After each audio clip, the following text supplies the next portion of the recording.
But I think what we got to do, guys, is if we're going to quickly talk about Persona 4, Persona 4 Golden, we got to quickly compare and give a little bit of tiny backstory in terms of my experience with Persona. So I have only ever played before this game last year, not too long ago. I played Persona 5 from start to finish blind with you guys on hard. I didn't really enjoy Persona in the beginning when I played it by myself, but when I tried it again with you guys, it quickly evolved into one of my favourite games of all time. Like, literally up there in my top, definitely in my top 5, maybe in my top 3. It is such a good game. Not perfect, but it is pretty close. Now, although I've not played Royal, I've heard some things and no bits and bobs, but that's beside the by. I look forward to getting around to that at some point. I came into Persona 4 knowing absolutely nothing. I didn't know about the characters, the story. I had no idea how it tied into any of it, and obviously, as you guys know at this point, Persona 4 is its own unique story. You guys spoke very highly of it, and other than that, that's the only thing I knew. So I was coming in pretty blind. Obviously, Persona 5 set a really high bar, and so I really did think, if I'm being honest with you guys, I came in thinking that, you know, Persona 4 was going to be, like, much worse. Don't hold that against me. I just assumed that because it came out ages and ages ago that it wasn't going to be as clean, but this game is actually super good. It is super polished, and it's super cheap if you're going to buy it on Steam or whatever. I would recommend this to anyone. I know a lot of you guys will know this or you'll be fans already, so it doesn't really go without saying, but if you're watching this review on YouTube later on and you haven't tried, like if you haven't played it, this game is very good, and it's very good in terms of getting your money's worth for how much you pay. As you can see, we locked up 140 hours. I think the average playthrough of this game will be a lot shorter than that, because we do a lot of talking, we do a lot of overgrinding, we do a lot of like reading of the text and talking about stuff and discussing the plot and the characters, so it's probably not going to take you this long. I'm a bit of a slowpoke, but you get great value for money with this game, and don't let the fact that it came out, I think it was, can somebody remind me in the chat right now, when did Persona 4 first come out, guys? Or at least Persona 4G? I think the original came out in like 2013 or some shit like that. I'm not entirely sure, but anyways, this game is really good. It shows its age at times, but it still holds up there. I feel like the little cutscenes that you get are phenomenal, just like in P5. The setting for the game is very, very interesting and intriguing. I personally loved it. I loved the kind of remote setting. I love that you go in knowing no one, just like Persona 5, but obviously instead of being in the city, you're in the middle of nowhere in the kind of rural Japanese town. I love that setting. I think it's great. I think the kind of grisly murder kind of sequence that begins and picks off in the game is also a great setting. If you like any kind of reclusive murder mystery novels or TV shows or whatever, you'll love this game, I think. I think the setting is great in that regard.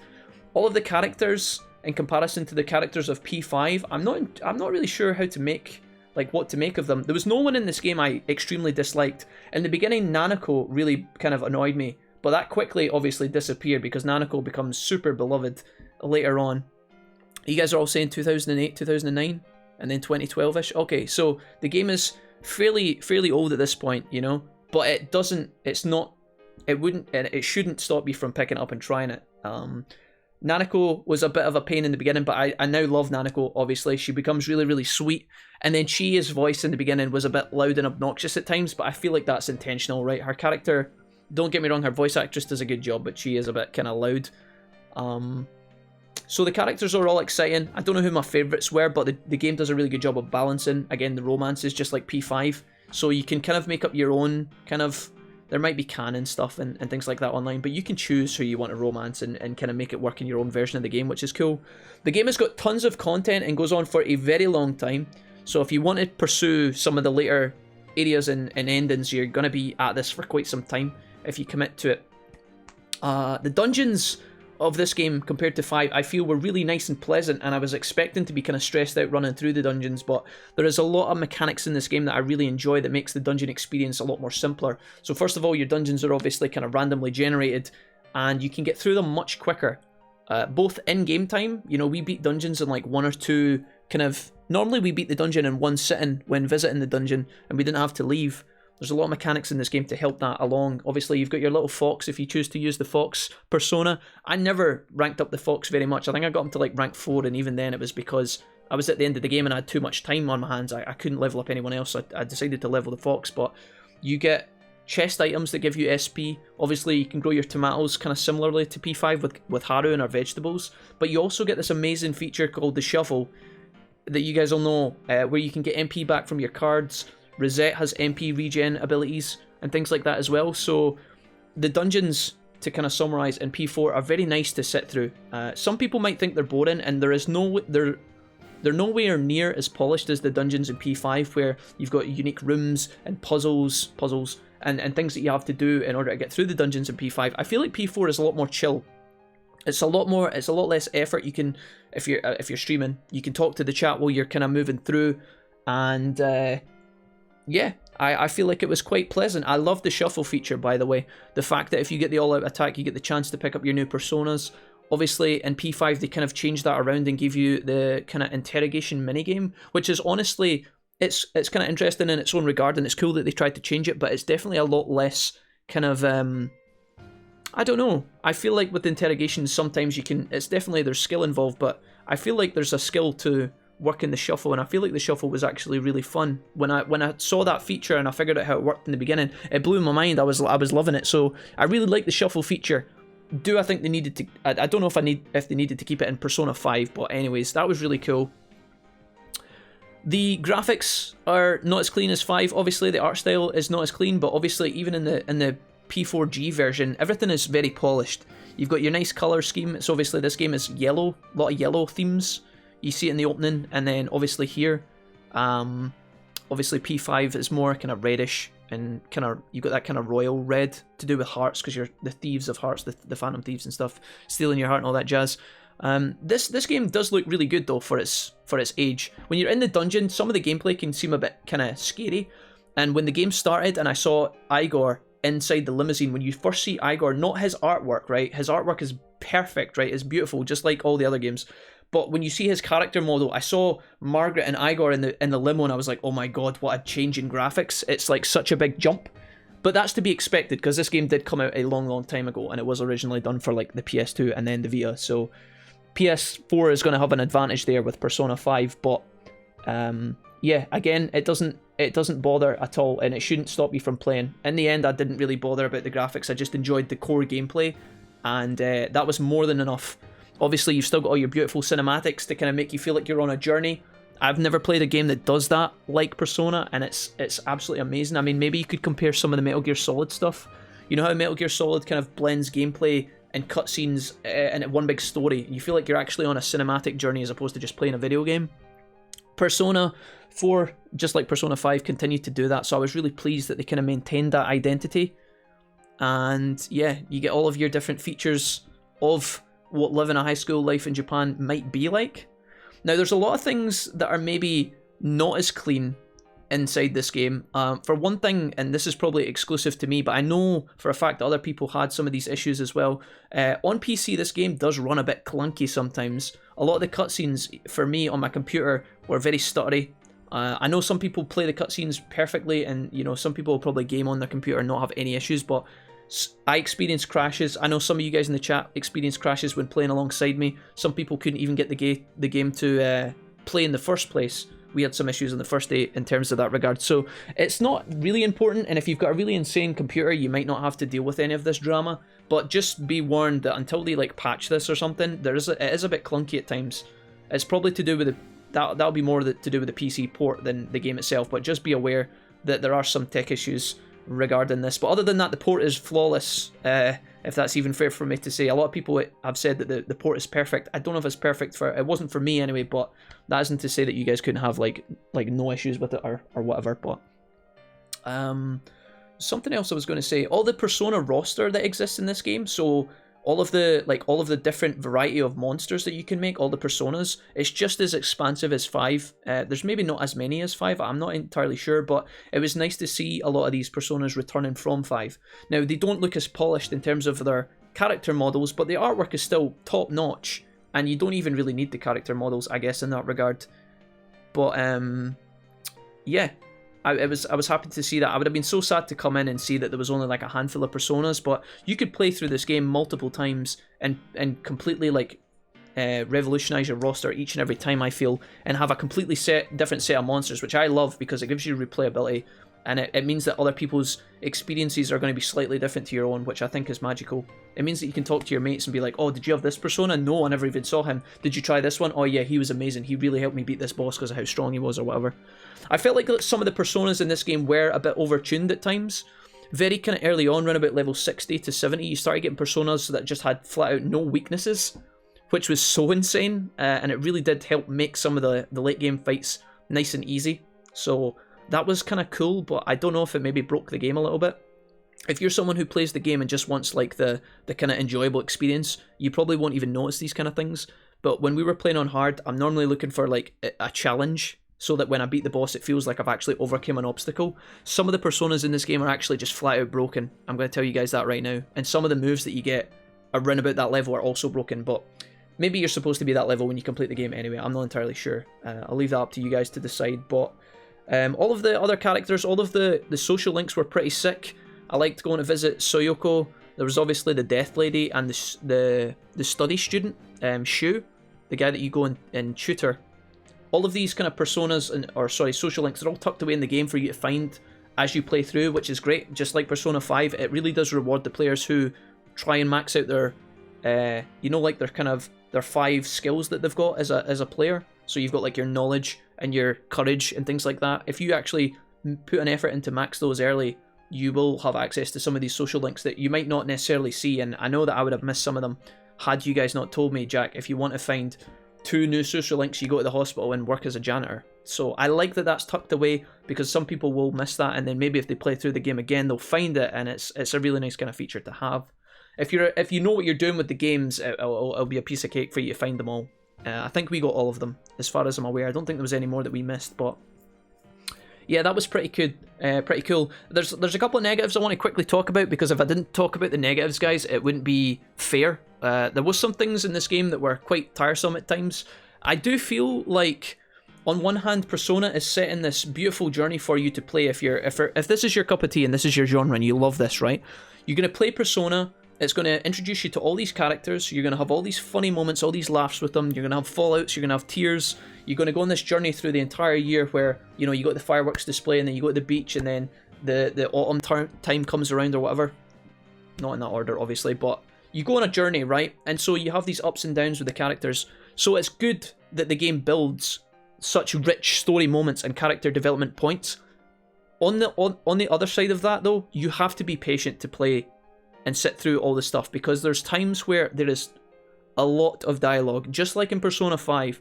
If you guys, if you read the dialogue and sit through it, it is going to be quite exhausting for everyone involved. If you're someone who just mashes through the dialogue because you don't care, that's fine, or whatever, you do you, right? It's a single player game. Fucking knock yourself out. You might not notice this, but there is a lot of dialogue in this game. On one hand, it's nice because it builds up for your story and lets you know your characters and all that good stuff, right? If you're into that kind of thing, the lore of the game, it builds this beautiful world. But if you're not so fussed, or you don't have as much time on your hands to play through, it's going to exhaust a lot of players. I do feel like they could still keep the exact same scenario of what they have when they make this game. They could keep all of everything that they've done, but they could definitely thin out like 30% of the dialogue, I think. And a lot of people will be like, no, Jack, all of the dialogue's important. And, if that's your cup of tea, sure. But there's a lot of times where the characters literally just for like 10, 15 minutes straight sometimes, they just go around in circles repeating each other. It's nice because the characters are trying to figure stuff out, and you get a sense of that when you're listening to them think about it. And it also allows the player to understand as well, right? There's a lot of kind of exposition happening. It does get tiresome sometimes, though. I feel like they could cut that down just a tiny bit. Even if they just took it like 10-20% of the words, it would make the game a lot smoother. Luckily, the voice acting is really good. You've got a lot of big names in here, a lot of notable voices that you guys will recognise. We played in English, obviously, but all the voice acting is top notch. I don't think there was any that was bad. Chia's voice was really loud and kind of like nails on a chalkboard sometimes, but other than that, again, that wasn't a fault of our voice actress. I feel like our voice actress done a great job. It's just the character. So if you're cool with that, that's that. There's something, another thing that they've kind of toned down in 5, and I'm kind of glad they did. This game has this kind of weird obsession with really, like, kind of buttering up the senpai card, and it's kind of cool, and I know what the game's doing. It's trying to make you feel special, right? But it's a little bit too much at times, and it can kind of throw you off, and it's a bit cheesy. So I don't know if you guys are into that or not, but somebody said in the chat yesterday, I think we were talking about it, and people were pointing out, well, it's a video game, Jack. You're supposed to feel empowered. You're supposed to feel important and cool, and like everybody likes you, right? But it does take a little bit too far sometimes. Everybody's like, senpai, senpai, senpai. Now, I know that the senpai thing is like a Japanese cultural thing, and I know it's probably quite common in Japan, but there's a lot of times where not just the terminology, but the characters would really butter up to the main character to the point where I was like, there's no way this is realistic. It might not bother you guys, and honestly, it didn't really bother me, but it does kind of throws you off a little bit. It doesn't make you gag, but it's a bit cheesy. There's a lot of cheese, and there's anime cheese, but then there's also super anime cheese. So be warned, if you're I don't know, if you're quite a down to earth person, you're probably not going to be that fussed for all this. So be warned about that. One other thing I want to quickly point out is a small, tiny negative. Again, these complaints, guys, are only because the game is so good, and we have to kind of cherry pick out the problems to find something to complain about. But if we really are going to take some time to analyze everything about the game, one thing I want to quickly point out is I felt like in Persona 4, towards the end of the game, there was a lot of extra downtime that was just not important in terms of your schedule. So there was a lot of evenings where I just didn't have anything to do, and it got quite kind of tiresome, because the game is already long as fuck as it is, and if you start doing the extra dungeons and the extra content, you're going to be there for a long time. There was many nights where we had maxed out a lot of our our social links. We had maxed out a lot of our social links, and then the game would be like, here's another 10 nights in a row. Now, in comparison, when I played through Persona 5, I couldn't get enough time. I needed more time at all points. It felt like you really had to min-max, and it gives you a sense of choosing as a player. Okay, do I want to focus on getting this confidant maxed, or do I want to go for this one? Do I want to like raise my skills? I felt like all that came together very nicely in Persona 5. In this game, it's not as kind of refined and tight. There was so many nights at the end where I was like, okay, well, we've maxed out all of our abilities in terms of knowledge and expression and all that stuff. Our full party is maxed, and we have leveled them up twice. So who is available? Well, the fox isn't available. It's night time. Okay, I guess we hope that Naoto is available, and maybe we hang out with her and get our XP. There was a lot of evenings towards the end of the game where I just didn't care anymore, because there was nothing for us to do. We had maxed out everyone, and there was a lot of dead kind of time left, I guess. Many complaint, maybe some people won't feel that. Maybe if you guys play the game a little bit more loosely, you would enjoy all those extra time slots and you would use them all up. I feel like I was just trying to get through it a little bit. You know, there was a lot of dead nights where I just couldn't do anything. There wasn't a good balance of being able to level people up at night time, which is a bit miserable. I also talked shit about the shrine all the way through the game, because I feel like the whole mechanic where you pray at the shrine and then hopefully get a decent boost definitely could have been not buffed, but it could have been altered a little bit. I still think what they should have done with the shrine is they should have made it 200 yen with a chance of a small, medium, or large blessing. They should have just made all of the shrine uses a medium or great blessing and charge you more yen to use it. It should have been like 1,000 yen to use. That would have been so much better, because it was so frustrating to go to the shrine and use an entire slot, an evening slot. In the end, I didn't use this unless I absolutely had to. But it was so annoying to go to the shrine and get like a small blessing, and then to go back and get another small blessing, and another small blessing, and then the character that you're actually blessing for, the one that you're asking to try and level up, they just never fucking level up for like 10 years, and you waste like 5 nights in a row. So there's a bit of a balance there between me complaining about having too much extra time, but I also feel like the shrine could have been a bit could have changed itself a little bit, or been tweaked, I guess. Some of you guys have said that it's much worse than some of the other games. Apparently it's much more brutal in Persona 2 or something, I think somebody said before, but for the most part, I think I've covered everything. The music in this game is phenomenal. A lot of you guys told me coming in that the soundtrack for Persona 4 is just as good, if not better than 5. I honestly don't know if I like it better than 5, because 5 is god tier. This game is really good too, and if it's your personal preference that you prefer this one, then that's cool too, but I feel like there's less variety in this one, because obviously it's a PS2 game, and obviously probably the budget of production was a lot shorter, so they've done a fantastic job with what they have. Do I prefer this over Persona 5 soundtrack? No, I think it's impossible to kind of overtake that, but this song has some beautiful music. I particularly like the song about being alone. You know when Dojima and Nanako, sorry, are in the hospital, and there's the Alone soundtrack that's kind of soft and gentle and kind of plays at the end of the game. I really like that. And then obviously the Snowflake one that plays when it becomes snow time and you're kind of walking around in the school during the snow. That one, the one about snowflakes, that was really nice as well. Your main theme that plays when you're in the dungeon, and the final boss fight, which was like a remaster of the main theme, was really cool too. So the music was really good. Really enjoyed that. I'm definitely going to download some of those and add them to my kind of weeb playlist later on. But yeah, I don't know if there's anything else that I want to talk about. Did I complain about anything when I played through, guys? I can't remember. For the most part, Persona 4 is a fantastic game. Really enjoy it. Would highly recommend.